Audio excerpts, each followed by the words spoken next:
été publié cette année dans une conférence canadienne sur l'intelligence artificielle. Donc, je vous donnerai le lien si vous avez besoin de plus de détails. Et donc dans ce contexte-là, donc, on a utilisé deux modèles qui sont l'auto-encodeur et les réseaux bayésiens. Donc je commence dans un premier temps par présenter le contexte et les objectifs. Alors avec l'urgence de réchauffement climatique, en fait la diversification des sources de production d'électricité est très importante.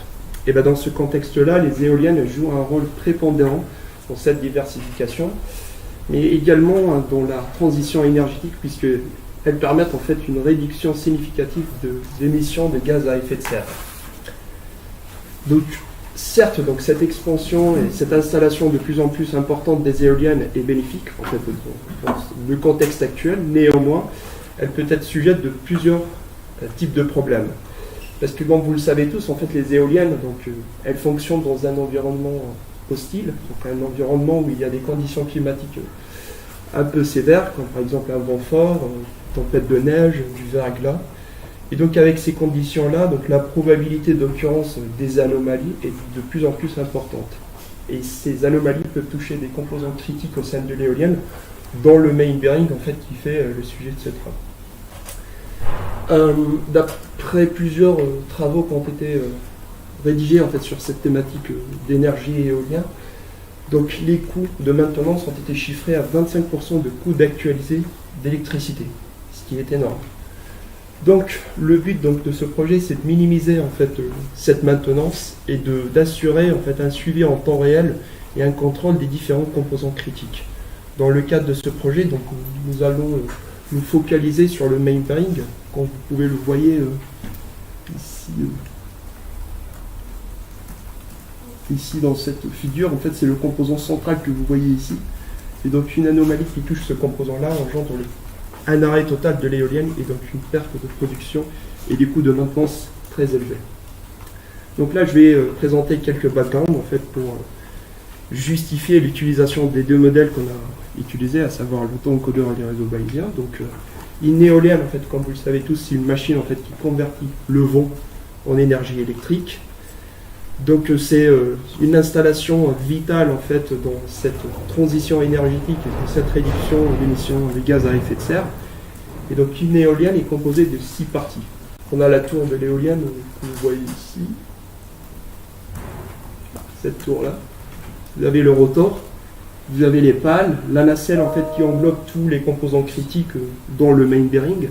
Après il y a le générateur et les systèmes de contrôle en fait qui permettent de minimiser l'arrivée des pannes et des anomalies sur différents composants. Donc le composant auquel nous nous intéressons en fait, dans ce travail, c'est le main bearing. C'est un composant central et c'est ce composant-là qui supporte le poids de l'assemblage du rotor et qui permet de transférer l'énergie rotationnelle vers la gearbox et après vers le générateur.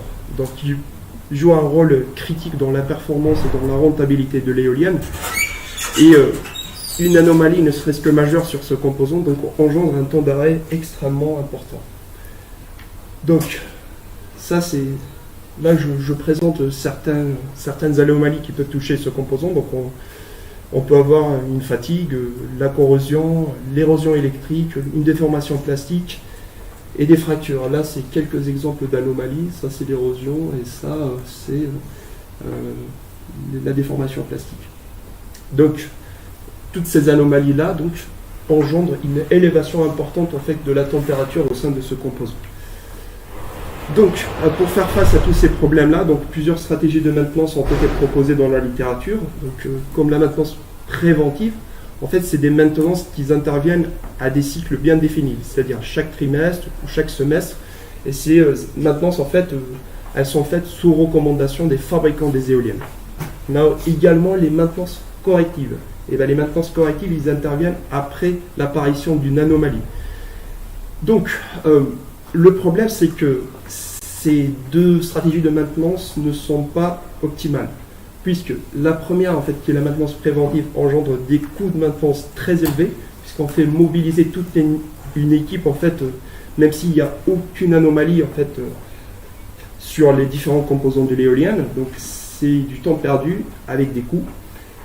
Et après, la maintenance corrective, enfin la maintenance corrective en fait, elle intervient automatiquement après l'apparition d'une anomalie. Qui dit maintenance corrective, on dit arrêt de l'éolienne et donc perte de production et des coûts de maintenance très élevés. Donc pour faire face à tous les problèmes en fait liés à ces deux types de maintenance, une nouvelle stratégie de maintenance qui est le Condition Monitoring System. Donc c'est une alternative en fait qui permet de détecter une anomalie à une stade très avancé avant, ce qui permet en fait de ne pas attendre la défaillance totale du modèle. Donc on intervient rapidement et on corrige le composant en question. Et donc elle permet d'assurer un suivi continu et optimal des différents composants. Donc plusieurs Condition Monitoring Systems ont été proposés, tels que le monitoring acoustique, le monitoring aussi de la température de l'huile de lubrifiant, etc. Le problème, c'est qu'avec cette stratégie de maintenance, c'est très coûteux en termes d'installation et ça nécessite aussi des protocoles de communication et des infrastructures très complexes et coûteux. Et donc pour faire face donc, à tous ces problèmes-là, il est apparu en fait, sur toutes les éoliennes, en fait, on a ce qu'on appelle les données SCADA. Donc les données SCADA, en fait, c'est des données de capteurs qui sont placés sur différents endroits de l'éolienne et donc qui permettent d'envoyer des données en temps réel. Et donc avec les données SCADA, on peut extraire des informations pertinentes, des informations très riches qui vont nous permettre en fait de construire des modèles de suivi et de contrôle des différentes composantes de l'éolienne. Donc dans le cadre de ce projet, donc on va se baser sur les données SCADA pour donc construire le modèle de détection d'anomalies. Donc là, je passe à l'approche proposée. Donc pourquoi l'utilisation de l'auto-encodeur et des réseaux bayésiens? Donc ce n'était pas mon choix de départ, ça a été imposé par les experts et les techniciens qui travaillent sur les champs éoliens. Parce qu'en fait, débarquer avec un modèle type réseau de neurones ou random forest, des modèles black box, en fait, les opérateurs, ils ne vont pas nous croire. Ils ne vont pas pouvoir utiliser et comprendre ces modèles. Et c'est pour cela qu'ils ont exigé en fait, l'utilisation d'un modèle interprétable, d'un modèle explicable, donc qu'ils arrivent à interpréter, qu'ils arrivent à comprendre comment le modèle en fait, prend sa décision. C'est pour ça qu'on a rajouté les réseaux bayésiens avec les auto-encodeurs. Les auto-encodeurs, c'est des modèles. Les étapes de construction de notre approche sont en nombre de 4. Donc on commence tout d'abord par recueillir donc, les données SCADA en fait, qui sont renvoyées par les décapteurs. Donc on va processer ces données, c'est-à-dire on va sélectionner les variables pertinentes, on va supprimer les outliers, on va générer aussi de nouvelles variables. Dans un premier temps, donc, on va entraîner un auto-encodeur sur ces données-là. On va entraîner également un réseau bayésien en se servant des mêmes données. Et on va combiner l'utilisation de ces deux modèles, c'est-à-dire réseau bayésien et auto-encodeur, pour détecter des anomalies. Donc la première étape, c'est l'étape la plus importante, qui consiste à sélectionner les variables pertinentes en fait, au sein de notre projet. Mais le problème, c'est que quand on travaille sur un système comme l'éolien, en fait, les différents composants sont extrêmement corrélés. Et c'est pour ça qu'il faut faire très attention au moment de la sélection de variables. Ici, dans notre cas, on a préféré travailler avec des variables exogènes, c'est-à-dire des variables qui décrivent par exemple la vitesse du vent, la température externe, la température de nacelle. Mais on a également sélectionné la température en fait, du composant sur lequel on souhaite travailler, qui est la température du main bearing. On a généré également une nouvelle variable qui est la médiane de la température du main bearing, mais sur l'échelle du parc. On a aussi généré une nouvelle variable qui est le delta entre la température médiane en fait, sur le parc et la température sur l'éolienne en question. Et aussi on a choisi la vitesse du rotor puisque c'est un composant qui est connecté au main bearing. Donc pour ces variables-là, on a généré des variables de retardement puisqu'il y a une dimension temporelle à prendre en considération. On a supprimé les outliers, on a standardisé les données et on a donc complété les données manquantes en utilisant la méthode à base de cubic hermite interpolation polynomiale. Donc à la fin de cette étape, on a une base de données qui est prête à être utilisée pour entraîner nos deux modèles. Donc, première étape, c'est l'apprentissage de l'auto-encodeur. Ici, donc, c'est un auto-encodeur classique où on a des variables d'entrée et la sortie du modèle, en fait, c'est les mêmes variables. Donc on va essayer de reconstruire les mêmes variables ou les mêmes observations d'entrée. Donc on a au milieu, en fait, ce qu'on appelle la représentation latente ou le bottleneck en fait qui va encoder les principales caractéristiques des observations d'entrée. Donc au moment de l'entraînement, on essaie donc de réduire l'écart de reconstruction entre les observations d'entrée et les observations de sortie. Donc pour l'apprentissage de cet autoencodeur, on a utilisé des données SCADA qui décrivent un fonctionnement normal de l'éolienne. C'est-à-dire on va exclure toutes les périodes où on sait qu'il y a une anomalie. Donc pourquoi on fait ça? C'est que parce que les périodes où il y a eu une anomalie en fait sur le main bearing, c'est des périodes très rares, ce qui nous empêche d'utiliser des approches supervisées. Parce qu'il y a vraiment un grand décalage en fait entre la période où le main bearing a fonctionné d'une manière totalement normale et la période où il y a eu une anomalie. Donc on va utiliser des données normales pour apprendre notre autoencodeur. Donc on fait l'apprentissage de notre encodeur, ce qui va nous permettre en fait d'apprendre les différentes caractéristiques du fonctionnement du main bearing.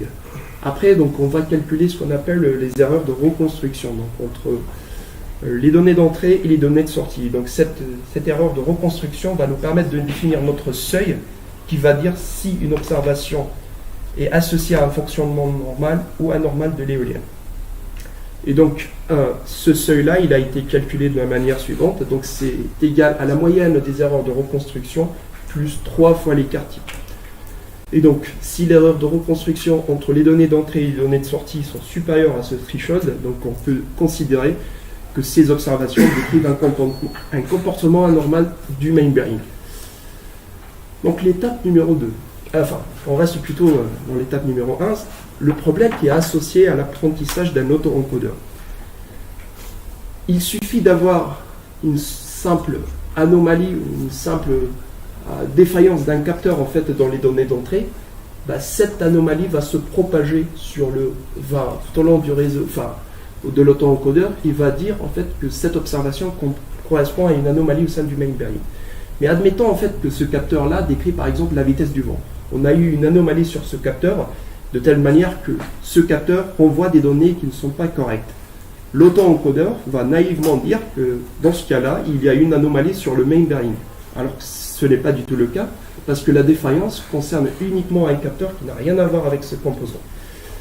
Et donc il va y avoir un problème de faux positif. Donc on va avoir des alarmes qui disent qu'il y a une anomalie sur le main bearing, alors que ce n'est pas du tout le cas. Et c'est pour cela qu'on a on a utilisé un modèle complémentaire avec le réseau, l'auto-encodeur qui va expliquer pourquoi on a une anomalie. Quel est le capteur qui est responsable ou quel est l'ensemble des capteurs qui sont responsables de cette anomalie. Et bien le réseau bayésien, tous ceux qui ne le connaissent pas, donc c'est un graphe dirigé acyclique qui est composé de nœuds. Et bien les nœuds sont les différentes variables que je vous ai présentées dans le tableau. Il y a des connexions entre les différents nœuds. Et toutes ces connexions décrivent de liens de causalité entre les différentes variables. Donc ça c'est un exemple de réseau bayésien. Donc ce que vous voyez ici, c'est les variables. Donc notre variable du système, dans notre cas, ça va être la vitesse du vent, les différentes températures, etc. Et tout ce que vous voyez ici, les connexions, c'est des connexions de cause à effet. Donc dans ce cas-là, X1 c'est la cause de X2, X2 c'est la cause de X3 et X4, ainsi de suite. Dans notre cas, l'apprentissage du réseau bayésien a été réalisé en collaboration avec les experts. Parce que ce sont les experts qui ont dessiné ce graphe-là. Donc nous, on a énuméré la liste des variables qu'on aura utilisées. Et donc les experts, ils vont dire cette variable est la cause de cette variable. Et donc ils vont spécifier tous les liens de causalité. Et donc ça, c'est très important pour eux parce qu'ils vont insérer leur savoir-faire et leur connaissance métier dans le processus de construction. Donc après avoir construit le réseau bayésien, on va utiliser ce dernier pour expliquer à chaque fois qu'il y a une anomalie détectée par l'auto-encodeur, expliquer pourquoi il y a une anomalie et quels sont les différents capteurs qui sont responsables de cette anomalie. Donc ce réseau bayésien a été entraîné exactement sur les mêmes données utilisées pour construire l'auto-encodeur. Donc on a utilisé les connaissances expertes tout au long de la construction. Et donc grâce à ce genre de modèle, on va être capable de calculer plusieurs types de requêtes probabilistes. La première qui est les probabilités conditionnelles, c'est-à-dire si on a des observations sur certaines variables du système, on va calculer la probabilité a posteriori sur une variable qu'on n'observe pas. On va pouvoir aussi calculer ce qu'on appelle le maximum a posteriori query.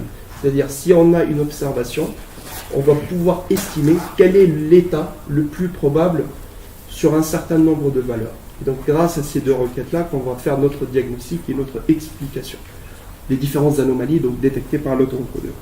Donc, l'approche utilisée, elle est la suivante. Donc, on a des données d'entrée, on utilise l'auto-encodeur pour calculer les données de sortie. On calcule donc l'écart entre l'observation de sortie et l'observation d'entrée. S'il y a une anomalie, on ne va pas déclencher tout de suite l'alarme, on va utiliser les réseaux bayésiens pour voir quels sont les capteurs qui sont responsables de cette anomalie. Et donc on va après donner une explication à l'expert qui vont eux-mêmes prendre la décision s'il y a une anomalie ou pas.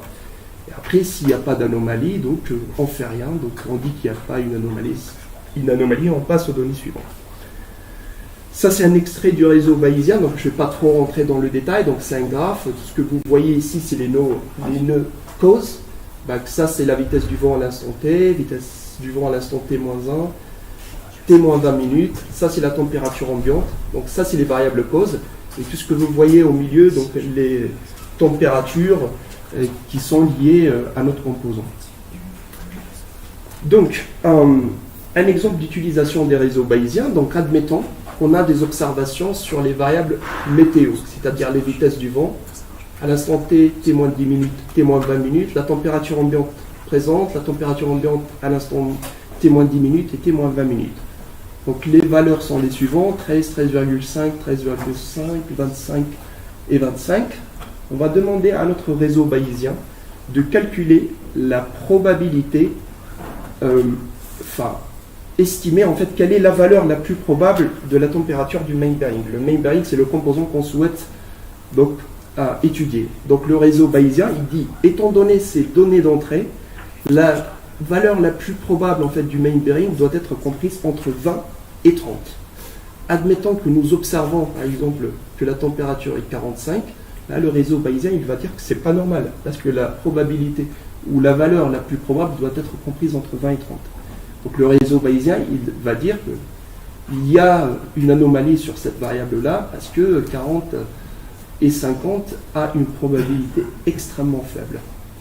Donc avec cette manière-là, on va expliquer toutes les observations. Donc dans les expérimentations, donc on a utilisé des données qui proviennent d'un champ éolien donc situé en Alsace. Donc on va, l'éolien donc a toutes ces caractéristiques-là que vous voyez dans ce tableau. Donc on va entraîner et valider donc les modèles en fait en utilisant les données de 2011 et 2012 parce qu'on sait qu'il n'y a pas une anomalie qui est apparue sur le main bearing. Et on va utiliser les données de 2014 parce qu'on sait qu'en 2014 il y a eu une anomalie sur le main bearing de l'éolienne numéro 1. Donc ça c'est les expérimentations. Donc ça c'est les expérimentations sur la performance de l'auto-encodeur. Donc sur les données d'entraînement, donc on voit très bien que l'auto-encodeur arrive à bien détecter qu'il s'agit d'un fonctionnement normal. Idem pour la validation. Et là pour les données test, on sait très bien que pour cette éolienne, il y a eu une anomalie. Et donc l'auto-encodeur arrive à distinguer donc, le comportement normal et anormal de l'éolienne. Donc les scores sont pertinents en fait de l'auto-encodeur. Donc ça c'est des résultats en fait qui mettre en lumière donc, la capacité de l'auto-encodeur de distinguer entre le comportement normal et anormal du main bearing. Ça, c'est une projection de l'espace latent en fait, qu'on apprend dans l'auto-encodeur. Ce que vous voyez ici, donc, c'est le fonctionnement normal. Et quand il s'agit d'un fonctionnement normal, on voit très bien en fait, qu'on n'a pas du tout la même distribution. Donc le modèle arrive à distinguer donc, les deux fonctionnements. Donc, pour prouver donc, la pertinence de l'utilisation du réseau bayésien, on a simulé deux scénarios. Le premier scénario, en fait, on sait très bien en fait, qu'il y a une anomalie sur le main bearing. Et le deuxième scénario, on a introduit du bruit sur un autre capteur qui n'a rien à voir avec le main bearing, qui est la vitesse du rotor. Et donc, ce que vous voyez ici à gauche, donc ça c'est le premier scénario, là où on voit très bien en fait, qu'il y a une anomalie sur le main bearing. Le réseau bayésien arrive à bien détecter en fait que toutes les observations, ce que vous voyez ici, les 3 dernières courbes, en fait, que les différentes observations sont pas du tout probables. C'est-à-dire la probabilité d'occurrence de ces observations, elle est pratiquement proche de 0. Et donc, on sait donc, dans ce cas-là que les probabilités associées donc, à ces variables-là, elle est extrêmement faible par rapport aux autres variables. Et donc là, on est sûr qu'il y a un défaut sur le main bearing. Le deuxième scénario, le réseau bayésien souligne très bien que les observations les moins probables sont ceux liés au rotor bearing. Et là, on sait très bien en fait qu'il s'agit d'un faux positif et c'est pas du tout une anomalie sur le main bearing. Donc, en conclusion, donc, on a proposé une nouvelle approche donc, pour détecter les anomalies sur le main bearing. L'approche elle a été testée sur des données réelles en provenance des parcs. Et donc, en futur travail, donc, on essaye d'exploiter en fait, l'espace latent qu'on apprend dans l'auto-encodeur pour l'injecter dans le réseau bayésien et le considérer comme une variable aléatoire. Et on souhaite de généraliser aussi cette approche sur d'autres composants. Donc voilà, donc j'ai terminé. Merci. Vu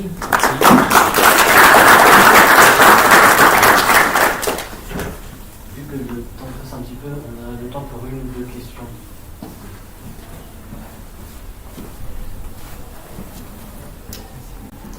Dans l'approche, il y a 2 étapes. Une première avec le codeur qui détecte l'anomalie, puis après l'étude appliquée avec le réseau bayésien. Ouais. À quoi sert du coup cette première étape sur le réseau bayésien finalement donne déjà l'anomalie finalement. En fait, le réseau bayésien donne une anomalie, mais en fait, ce que vous voyez.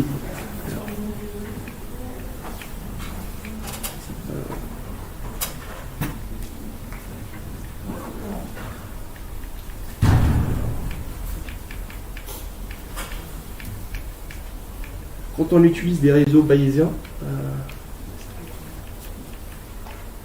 on est obligé de faire la discrétisation. Donc quand on fait la discrétisation, on perd énormément d'informations qui sont pertinentes. Donc les auto-encodeurs en fait permettent donc de fonctionner avec des données quantitatives et donc en termes de détection d'anomalies, elles sont beaucoup plus pertinentes que le réseau bayésien en fait qui se base sur des variables discrètes. Donc le réseau bayésien, certes, donc, il peut être utilisé pour la détection des anomalies, mais d'après nos expériences, il est moins pertinent que les auto-encodeurs. Donc on a préféré plutôt l'utiliser pour la partie explicabilité que la partie détection d'anomalies. C'est à cause de cette discrétisation-là qui engendre énormément